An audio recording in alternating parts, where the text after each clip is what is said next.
আসসালামু আলাইকুম ওয়া রাহমাতুল্লাহি ওয়া বারাকাতুহু। সমস্ত প্রশংসা মহান রব্বুল আলামিনের, যিনি আমাদেরকে সৃষ্টি করেছেন। দেশ বা প্রবাস যে যেখান থেকেই আমার ভিডিওটি দেখছেন সকলকে আন্তরিক শুভেচ্ছা অভিনন্দন। প্রিয় সৌদি প্রবাসী ভাইরা, আজকে আমি খুবই গুরুত্বপূর্ণ একটি তথ্য দেব এবং এই তথ্যের কারণে আমাদের অনেক সৌদি প্রবাসী ভাইদের একটু মন খারাপ হবে, কারণ অনেকেই একটু সমস্যার মধ্যে পড়বেন। তারপরেও সুবিধা এবং অসুবিধা দোনোটাই যদি আপনি জানেন, শত্রু এবং মিটনার বন্ধু দোনোটাই যদি আপনার জানা থাকে, বিপদ বা সুবিধা অসুবিধা যে কোনোটাই যদি আপনার জানা থাকে, তাহলে আপনার পথ চলাটা অনেক সহজ হয়ে যাবে। এই জন্য ভালো খবর মন্দ খবর সব কিছুই আমি সঠিকভাবে যাচাই বাছাই করে আপনাদেরকে দেওয়ার চেষ্টা করি। তো অসুবিধার সম্মুখীন হলে সেটা যদি আপনি জানেন, তাহলে আপনি বিপদ থেকে মুক্ত হবেন। এটা আমি মনে করি আরও বেশি প্রয়োজন। আজকের এই তথ্যটি আমি দেব, সেই তথ্যটি হলো যারা সৌদি আরবে ইতিমধ্যে আপনার ফ্যামিলির সদস্যদেরকে নিয়ে নিয়েছেন অলরেডি, চাই সেটা 1 বছরের মাল্টিপল ভিসায় নিয়ে থাকেন অথবা আপনি সিঙ্গেল এন্ট্রি ভিসায় নিয়ে থাকেন। ফেব্রুয়ারি মাসের 18 তারিখের পরে যদি যেই সিঙ্গেল এন্ট্রি ভিসাগুলি দেওয়া হয়েছে, যে আপনার 54 দিন 50 দিন বা 30 দিনের এই ভিসায় নিয়ে থাকেন, বা এর আগে 1 বছরের মাল্টিপল ভিসায় নিয়ে থাকেন, সবার জন্যই আজকে একটি দুঃসংবাদ বলা চলে। এই দুঃসংবাদটি আমি দেব।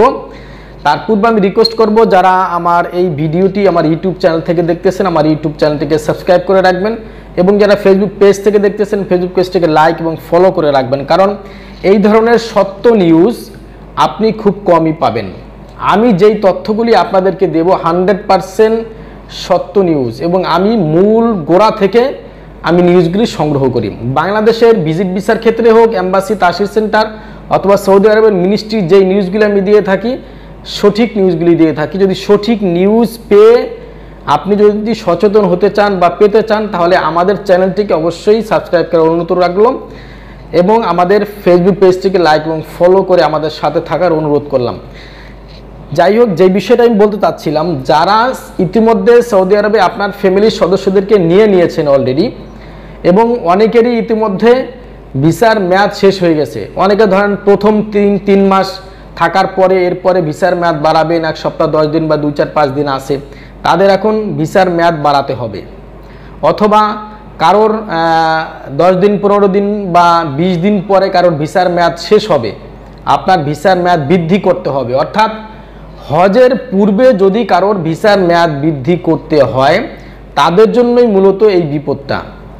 যাদের ভিসার মেয়াদ সৌদি আরবে গিয়েছেন কিন্তু ভিসার মেয়াদ বৃদ্ধি করতে হবে, সেইটা 1 সপ্তাহ পরে হোক, 10 দিন 15 দিন পরে হোক, ভিসার মেয়াদ বৃদ্ধি করার প্রয়োজন হলে আপনারা এখন থেকে ভিসার মেয়াদ বৃদ্ধি করতে পারবেন না।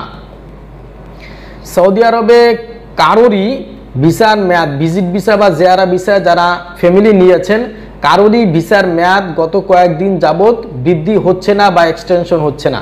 কোনো ওয়াস্তার মাধ্যমে আপনি বৃদ্ধি করতে পারবেন না, বাড়াইতে পারবেন না, অথবা আপনার অ্যাপসারের মাধ্যমে যেই ভিসার মেয়াদ বৃদ্ধি করতে ইতিপূর্বে, সেটাও বর্তমানে করা যাচ্ছে না, কোনো বক্তব্য করতে পারতেছে না। আমরাও সৌদি আরবে ভিসার মেয়াদ বাড়াইয়া দিই, মানুষকে ভিসা আবেদন করে দেই। হ্যাঁ, সৌদি আরবের যাবতীয় ভিজিট ভিসার কাজগুলি আমরা করে দিই, কিন্তু আমরাও পারতেছি না। আরও কয়েকটা অফিস থেকে, নির্ভরযোগ্য স্থান থেকে বা সূত্র থেকে আমরা এই তথ্য নিয়েছি, কারোরই ভিসার মেয়াদ বর্তমানে বাড়ানো যাচ্ছে না। সেক্ষেত্রে আপনাদের করণীয় কি? সেক্ষেত্রে আপনাদের করণীয় হলো, যাদের মেসেজ আসবে, মেসেজ আসার সাথে সাথে হয়তো আপনি প্রাথমিক একটা চেষ্টা করতে পারেন 2-1 দিনে। চেষ্টা করার পরে যদি দেখেন যে ভিসার মেয়াদ বাড়ানো যাচ্ছে না, হচ্ছে না, সেক্ষেত্রে আপনি দ্রুত আপনার ফ্যামিলিকে বাংলাদেশে পাঠিয়ে দিবেন। বাংলাদেশে পাঠানোর পরে যদি আপনার মূল ভিসার মেয়াদ থাকে 1 বছরের, যেই ভিসার মেয়াদটা, ভিসার গায়ে ভ্যালিড আনটিলের একটা ডেট আছে, সেই ডেট যদি কোরবানির পর পর্যন্ত কভার করে, সেক্ষেত্রে আপনি আপনার ফ্যামিলির সদস্যদেরকে আবার নিতে পারবেন, এই একই ভিসায় সৌদি আরবে নিতে পারবেন, যদি আপনার ভিসাটা মাল্টিপল 1 বছরের ভিসা হয়ে থাকে। আমি আবারও বলছি, যদি মাল্টিপল 1 বছরের ভিসা আপনার পাসপোর্টে লাগানো থাকে, সেক্ষেত্রে যদি সেই ভিসার মেয়াদটা কোরবানির পর পর্যন্ত কভার করে ডেটটা, সেক্ষেত্রে আপনি একই ভিসা দিয়ে আবার পুনরায় যেতে পারবেন। ক্ষণস্থায়ীভাবে বা কিছুদিনের জন্য এখন ভিসার মেয়াদ বাড়ানো যাচ্ছে না, সেই হিসাবে আপনাকে বাংলাদেশে চলে আসতে হবে, নতুবা আপনি অবশ্যই জরিমানার তলে পড়বেন।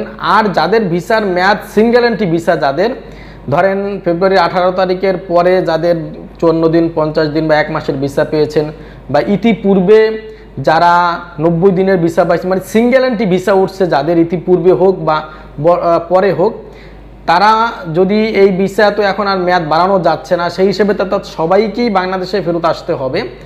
সেই সিঙ্গেল এন্ট্রি ভিসাধারী লোক যারা আছেন তাদের এই ভিসা দিয়ে পুনরায় আবার প্রবেশ করতে পারবেন না, কারণ সিঙ্গেল এন্ট্রি ভিসা দিয়ে আপনি দ্বিতীয়বার আবার সৌদি আরবে প্রবেশ করতে পারবেন না। আপনাকে আবার নতুন করে সৌদি আরব থেকে ভিসা সংগ্রহ করে এরপরে বাংলাদেশ এম্বাসি থেকে ভিসা পাসপোর্টে লাগাইয়া ফিঙ্গার দিয়ে আবার পুনরায় ভিসা লাগাইয়া আপনাকে যেতে হবে। আশা করছি বিষয়গুলি বুঝতে পেরেছেন। নতুন কোনো তথ্য আসলে ভিজিট ভিসার বিষয়ে বা যে কোনো সৌদি আরবের কোনো তথ্য আসলে আমি ইনশাল্লাহ আপনাদেরকে সবার আগে নির্ভরযোগ্য সূত্র থেকে সঠিক খবর নিয়ে আপনাদেরকে জানানোর চেষ্টা করব।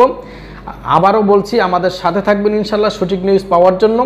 আরেকটি বিষয় আপনাদেরকে আমি বলবো, যারা সৌদি আরবের ভিজিট ভিসা সংগ্রহ করেছেন, অনেকেই সংগ্রহ করে রাখছেন, ভিসা স্ট্যাম্পিং করার নাই, বা আগামীতে আপনারা অনেকেই ভিজিট ভিসা আপনার ফ্যামিলির সদস্যদেরকে নেওয়ার জন্য সংগ্রহ করবেন, তাদের উদ্দেশ্যে বলছি, যদি আপনি আপনার ফ্যামিলির সদস্যদেরকে কোরবানির পরে যখন ভিসা শুরু হবে, ফিঙ্গার শুরু হবে, সাথে সাথে বা কয়েকদিনের মধ্যে খুব দ্রুত ভিড় হওয়ার পূর্বেই যদি আপনি আপনার ফ্যামিলির সদস্যদেরকে সৌদি আরবে নিতে চান, ঝামেলা ছাড়া বা কষ্ট কম হবে, সেজন্য আমরা আপনাদেরকে পূর্ব সতর্কবাণী দিয়েছিলাম বা ইতিপূর্বে আমি ভিডিও করেছিলাম যে আপনারা ডকুমেন্টস কাগজপত্রগুলি পূর্বে থেকেই আমাদের মাধ্যমে রেডি করে রাখতে পারেন।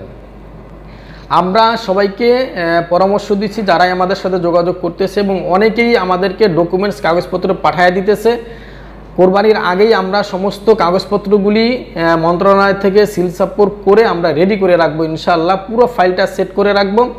যখনই কোরবানির পরে শুরু হবে ফিঙ্গার 1 বছরের, তখনই ইনশাআল্লাহ আমরা সাথে সাথে যেন আপনাদের ফিঙ্গারের ডেটটা নিয়ে নিতে পারি, এবং ভিড় হওয়ার পূর্বেই যেন আপনার ফ্যামিলির সদস্য ফিঙ্গার দিয়ে ভিসা করে ফেলতে পারে। এই পরামর্শটি আমি আমার ইতিপূর্বে একটা ভিডিওতে আমি দিয়েছিলাম। সেই ক্ষেত্রে সেই হিসাবে অনেকেই আমাদের সাথে যোগাযোগ করে আমাদেরকে ডকুমেন্টস কাগজপত্র পাঠিয়ে দিতেছে। ইনশাল্লাহ আমরা যেই কাগজপত্রগুলি রেডি করব সেগুলি নির্ভুল এবং সঠিকভাবে রেডি করব, এবং দীর্ঘ 15 বছর যাবৎ আমরা এই ভিজিট ভিসার কাজ করতেছি। আমাদের থেকে অভিজ্ঞতা সম্পন্ন লোক বাংলাদেশে আপনি কোথাও পাবেন না। এবং এই যে ফিঙ্গার দিতে হয় যে অফিসটা তাসির সেন্টার, এই অফিসটা আগে আমরাই ছিলাম, দীর্ঘ 15 বছর অ্যাম্বাসির সাথে আমরা কাজ করেছি। ইতিপূর্বে বাংলাদেশের কোনো অফিস এই পারমিশন ছিল না যে অ্যাম্বাসির সাথে কাজ করার, সেই অভিজ্ঞতা অন্য কোনো অফিসের নেই।